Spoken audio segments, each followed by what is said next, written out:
Welcome to the Mike Litton Experience Podcast. Mike has over 31 years experience in real estate, finance, and investing. He's passionate about being a father, a teacher, a realtor, an investor, and a leader. Everyone has a story, and our passion is to help them tell it. And now, introducing the host of the Mike Litton Experience, Mike Litton.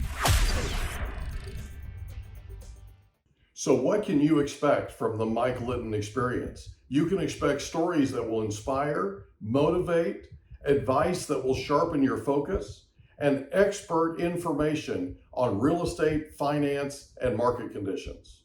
77, and they had a really good education package where they would pay for all of your schooling, college schooling, if you went to college. And I did.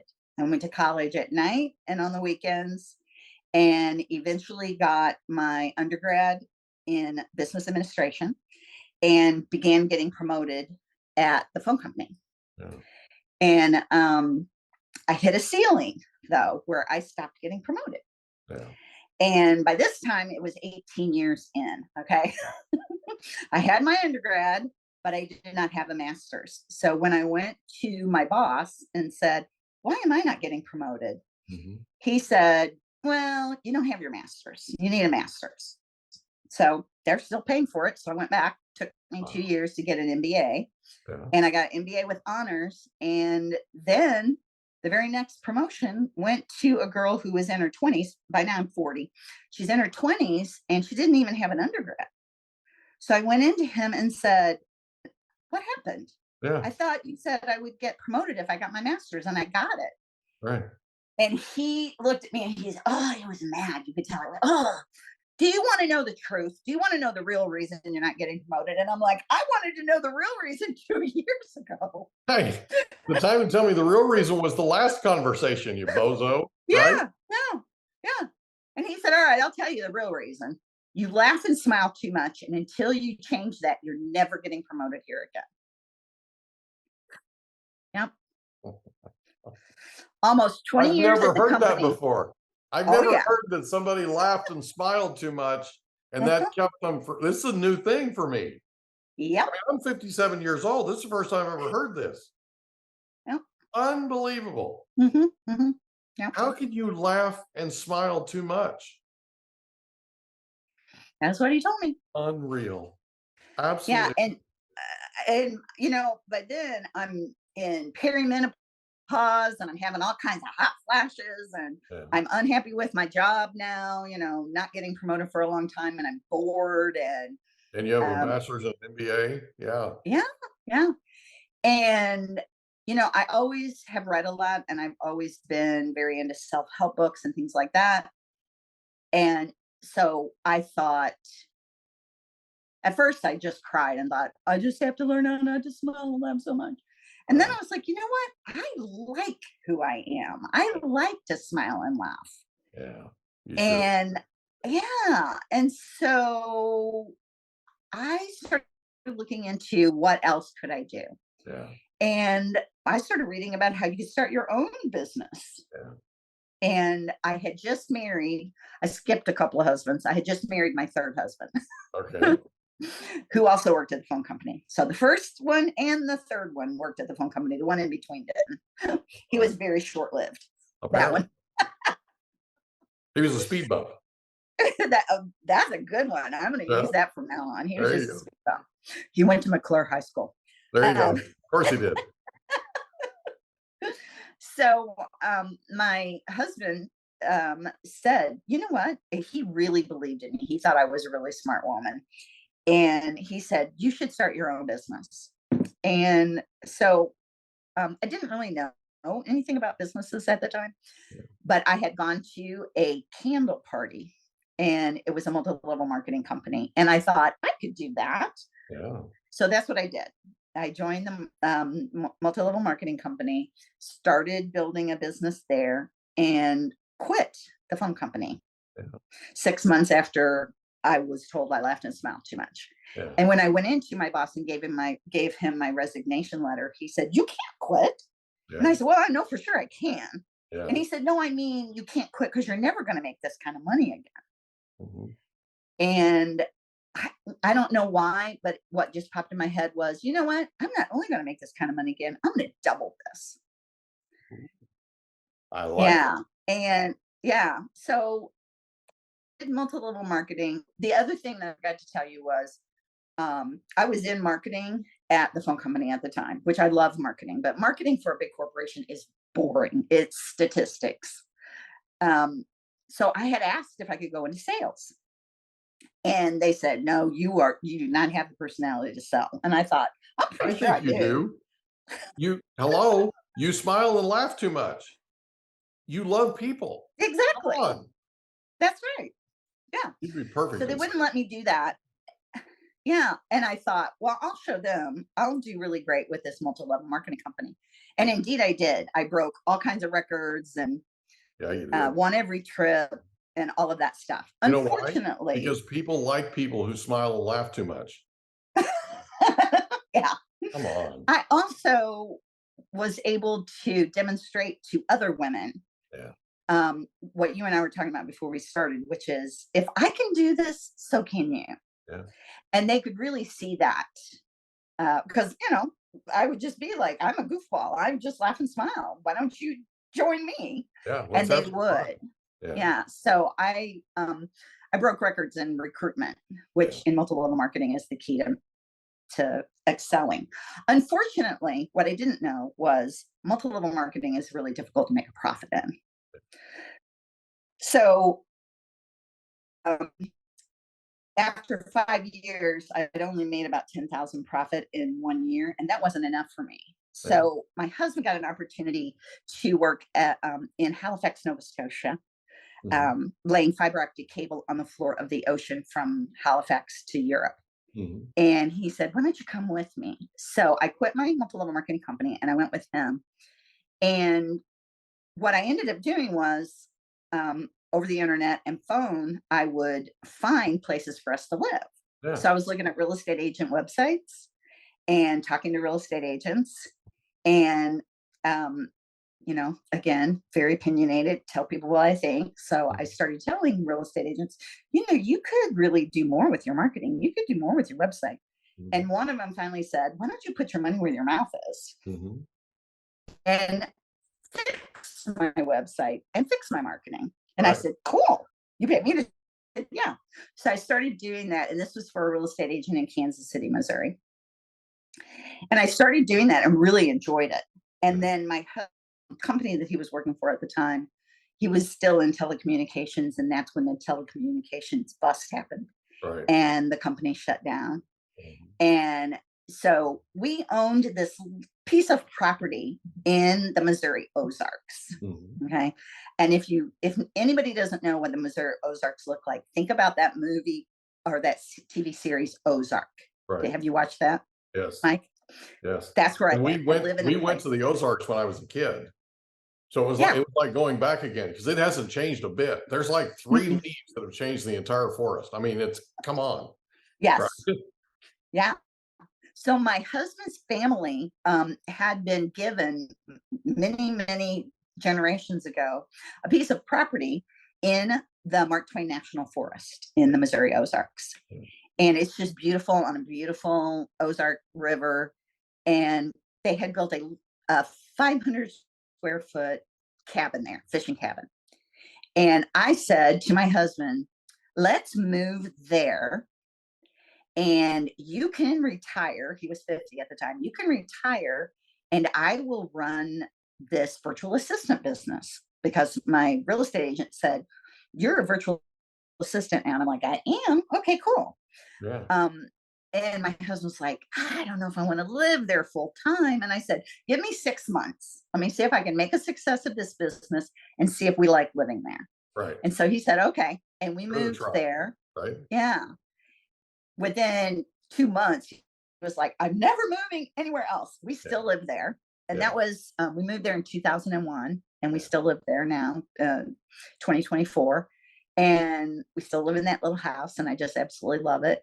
And I built a 6-figure virtual assistant business. Yeah, you did. Yeah. That's awesome. Yeah.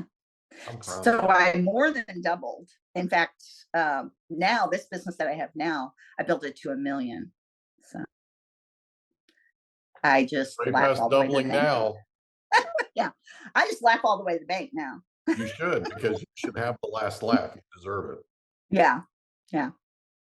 That guy's a Nimrod. Okay. So you start the business in, Mhm. and you said it was 2000. When I really, I dabbled like 1999, 2000. I mean, we're Right. talking early internet, Yeah. Yeah. dial up. Well, the Um, dot-com bubble was, 2000, right? Yeah.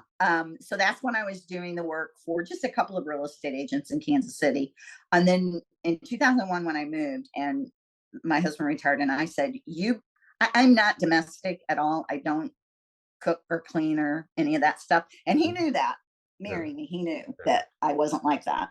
And he said, I'll take care, I'll cook, clean, take care of the house, and you make the living. And I'm like, that's what I want. And that's what we've done ever since. That's awesome. So Yeah. you start the company in 2000, Yes. right? Yep. You're now in your 24th year. Yes. Yeah. So tell me what your favorite thing is about owning this business. Wow, there's so many good things, but I will tell you my favorite thing is the lives I've changed. Yeah. Yeah, I because knew there's that a was going lot. to be the answer. I knew that was going to be the answer. Yeah, because there's a lot of women like me out there who, Yeah. especially for my era, and unfortunately still even, but 45 and up, women that are right now 45 and up, they were treated like I am. I mean, I felt like a little piece of dirt Yeah. on my boss's foot. Yeah. Literally, he would say things to me like, if you don't like it here, don't let the door hit you on the way out. Right. That was before he told me I left and smiled too much. Yeah. And women are still, and I'm sure men too, but women are still getting laid off, not promoted, not given their value isn't really perceived, the value that they have, that they can provide. Well, So I help them increase their confidence and make money. I've talked to people that worked for the phone company, and the phone company had this attitude that was really kind of toxic, and you're obviously living Oh, through, yeah.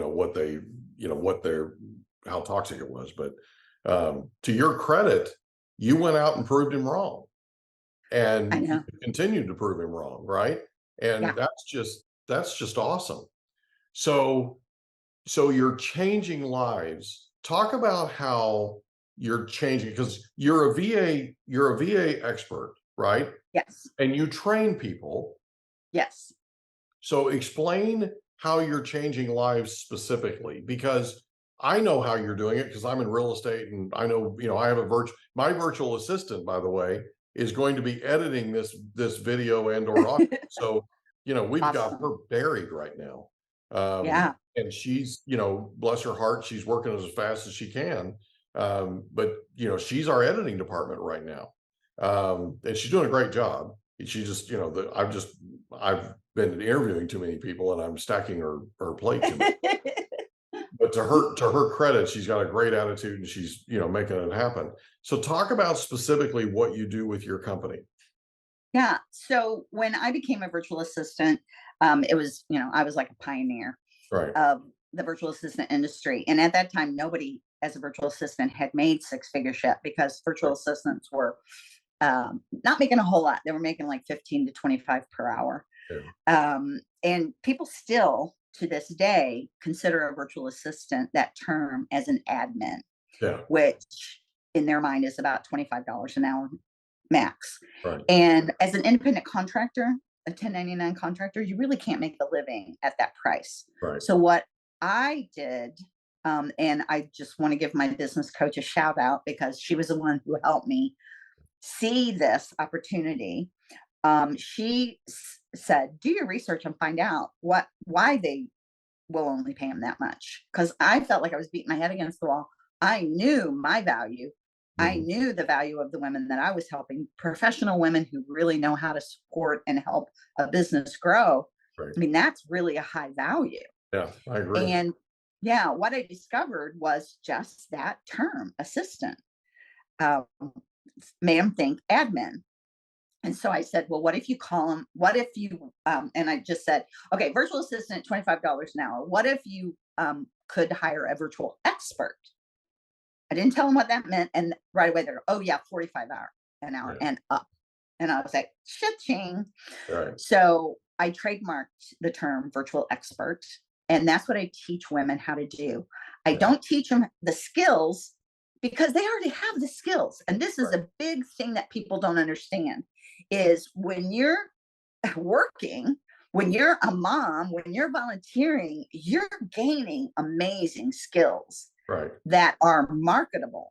Yeah. And true. Yeah.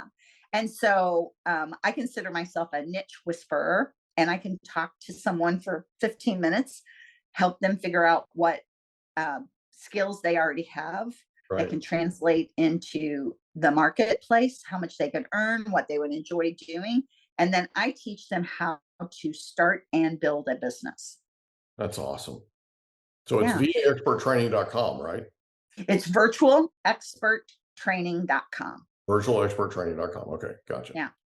And if people are looking for a virtual expert, they can go to virtualexpertmatchmaking.com. And I have a directory of everybody that's gone through my program. Awesome. And they can search on the area of specialization, because that's the other thing I teach is to specialize, because you make more money when you specialize. It's just like doctors, you know, when they're a generalist, they make okay money, but when they specialize, they make even more. And that's what virtual experts do. They specialize. So whether it's bookkeeping or writing or tech or whatever it is, they can specialize and make, there is no top end. There is no. Can I ask you a question? No. Okay. Of course. Have you ever thought that you're the 21st century version of Miss Hickey? I didn't, but you're right. You're absolutely right. This is that full circle thing, baby. It absolutely is. Oh my gosh. I love that. How did I not ever put that together, Mike? I love that. Thank you. I'm just observing, right? Really all I'm doing here is I'm holding on. I'm keeping my arms and my hands inside the ride at all times. Right? Because you smile and laugh a lot and you're really entertaining. Okay. So this is a lot like, you know, Mr. Toad's Wild Ride, right? You know, I'm just holding on, right? Yep. Well, and today, Mike, you're happening to get me when I'm out of town, and I forgot to bring my tiara, but I usually am wearing a tiara. I love that. I love that. Well, let's just say metaphorically, you're always wearing one. Okay. That's right. Let's just be honest here. Okay. Yeah. Because when I quit, one of the promises I made to myself was that I was going to always do something that I had fun doing. Yeah. So I built this virtual expert training business so that I would have fun. Yeah. So for example, you know, I'm not a big detail oriented person. I'm more of the visionary, and I have a lot of typos, not a lot, but I have typos. I make mistakes. Technology messes up. And when you're part of my program, you know that anytime that happens, you just say or type in chat on Zoom, bingo. We actually, in my training program, it's all online. And if they find an error or a link doesn't work, there's a bingo form they fill out. A bingo form? That they fill out to. Oh my goodness. Okay. I love it. That's awesome. Yeah. And we have events. We have either a virtual event or a live event every year. At the live events, I sell VIP tickets to have a pajama party with me. Wow. And anytime they buy something from me, they come up on stage and get a tiara. And then virtually, we do when we do the events virtually, then we have a costume contest. You know, the woman that you most admire, the person you most admire, come as that person. or we have a talent contest. And you wouldn't believe how talented these people are in my community. They are amazing. I believe it. Yeah. So we You have being tons number of fun. one most talented. Okay, so how many people dress up as you? Yes, and I did not realize that was going to happen. But yes, there are probably 25% that dress up as me. And it's really easy because they just wear a tiara and pajamas, and then they have a wine glass. Yeah. That's it. Because I love wine. That's it. That's all the mandatory equipment you need. Yeah. But you would not. One year I thought, well, we'll change it up a little bit. And I didn't tell anybody we're going to have a costume contest until 24 hours before. So they couldn't really go buy anything. Right. You would not believe the things they already had at home. Oh, yeah. I mean, elaborate costumes. It was amazing. Yeah, these women who are self-proclaimed introverts. Right. Yeah. They dug deep in their closet and pulled it out, didn't they? Yeah, they did. Oh my gosh, it was hilarious. Yeah, we really do. I mean, we laugh all the time and make really good money and have a great business. Yeah, I can imagine because the leader laughs and talks and smiles a lot, and bless your heart. Okay, you're just amazing. Absolutely amazing. I don't know anybody on this planet that you can't improve their disposition just by being there. Thank you. I appreciate that. I appreciate you. You're absolutely remarkable. So, and it does not surprise me in the least that these people dress up as you. I would dress up as you. Oh, I want to see that. Yeah, that might be newsworthy, you know. That would be newsworthy for sure. All right, so we're going to put a link to the matchmaking website and also the training website. Okay, wonderful. And by the way, I have free training, free resources, all kinds of stuff. Quiz you can take to identify your niche, calculator you can use to figure out how much you can earn, all kinds of free stuff on my website. Yeah, and how do you find out where the costume party is? Well, April 20th and 21st, we're having a virtual event. So look at the website. It's not on there yet, but it will be in about a week. Sign up there. We're going to drum up a little interest. I'm telling you. I'm telling you. Yeah. And they have to dress up as you, just so we're clear. That'll be easy. Oh, my goodness. Listen, I have thoroughly enjoyed every second of this. This has been an absolute ride. And the best part about it was you. I have thoroughly enjoyed getting to know you. And I'm so glad that we had this opportunity to meet. Mike, I really appreciate you. Thank you so much for inviting me onto your podcast. And thanks for making me laugh and smile so much today. Thank you for being here and laughing and smiling so much. Kathy, thank you for being our guest on the Mike Litton Experience. Enjoy Sacramento, okay? Thank you so much, Mike. Appreciate you. Bye-bye. Bye. We hope you enjoyed another episode of the Mike Litton Experience. If you did, do us a favor, smash that subscribe button, tell your friends, family, and coworkers about our program, and wherever you get your podcasts, please leave us a rating. It helps us to connect with quality people just like you. And that's a wrap. Another episode of the Mike Litton Experience in the books. Reach out to Mike on Instagram at Litton Realty. Want to meet with Mike? Check out calendly.com/Rio760.